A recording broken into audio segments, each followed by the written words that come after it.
God plus you. பாருங்கள், நான் 10 தானியம் இதில் எடுத்திருக்கேன். இந்த பயிர்கள், சிறுபயிறு, இது கடலை, இது பட்டாணி, இது வெள்ளைக்கடலை, இது வெந்தயம், காணம், அது மாதிரி இது கருப்பு உளுந்து, இதில் வெள்ளைப்பயிறு, சோளம், கம்மம்பில், இது கம்மம்பில் கிடக்கு, கம்மம்பில், இதெல்லாம் கூட 10 தானியங்கள் உண்டு. சிறுபயிறு, അങ്ങനെ 10 தானியங்கள் நம்ம இதில் போட்டிருக்கேன். இது எல்லாத்தையும் கூட ஒன்றா கலக்கிட்டு முளைக்க வைக்க போகிறேன். இது எல்லாம் முளைக்க வைக்கலை. நான் இந்த டப்பாவுக்கு ஒரு டப்பா எல்லாம் எடுத்திருக்கேன். வெந்தயம் மட்டும் அரை டப்பா எடுத்திருக்கேன். வேறு எல்லாம் ஒரு டப்பா எடுத்திருக்கேன். எல்லாத்தையும் ஒன்றா கலக்கியாச்சு. இதில் நான் 2 டப்பா முளைக்க வைக்க போகிறேன். மீதி எல்லாம் அள்ளி வேறு பாத்திரத்தில் வைக்க போகிறேன்.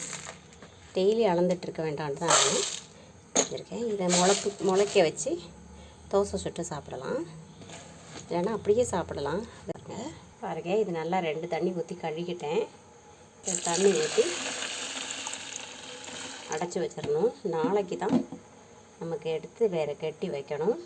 மீதி தானியங்களெல்லாம் ஒரு டப்பாவில் போட்டு நான் அடைச்சி வச்சுட்டேன். இது தேவைப்படுற நேரம் 2 கிளாஸோ 3 கிளாஸோ எடுத்து நமக்கு இந்த மாதிரி நானே போடலாம். அது மாதிரி இது முளைச்சி வரும்போது நிறையா இருக்கும்.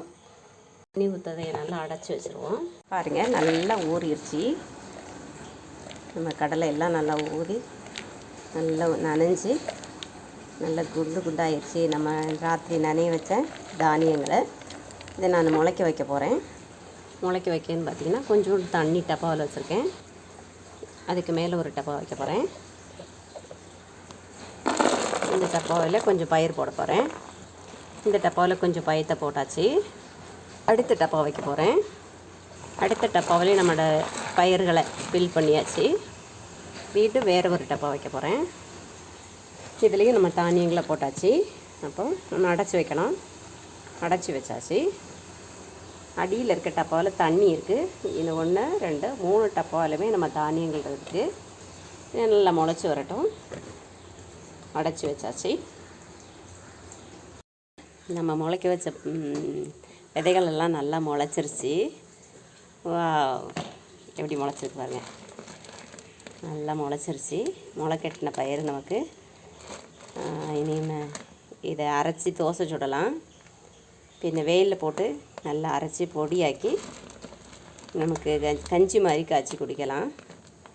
வெயில் கம்மியாக இருக்கிறதுனால நான் புட்டு மாதிரி இந்த வேக வச்சு ஆவியில் வேக வச்சு எடுக்க போகிறேன். நமக்கு 3 பாத்திரம் வச்சுருந்தோமா, ஒரு பாத்திரத்தில் இருந்ததை எடுத்துட்டேன்.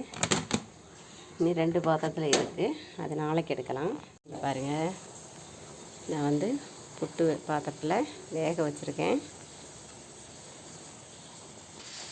இது பாருங்க, இந்த மாதிரி சுண்டல் எல்லா தானியங்களையும் குக்கரில் இந்த வெயிட்டில் வச்சு வேக வச்சு ஆவியில் வேக வச்சு எடுக்க போகிறேன். இந்த மாதிரி ஆவியில் வேக வச்சுன்னு சாப்பிடலாம். இந்த மாதிரி முளைக்க வச்ச பயிர் சரீரத்துக்கு நல்ல ஹெல்த்தி. இந்த மாதிரி வச்சு சாப்பிட்டு பாருங்கள். God bless you.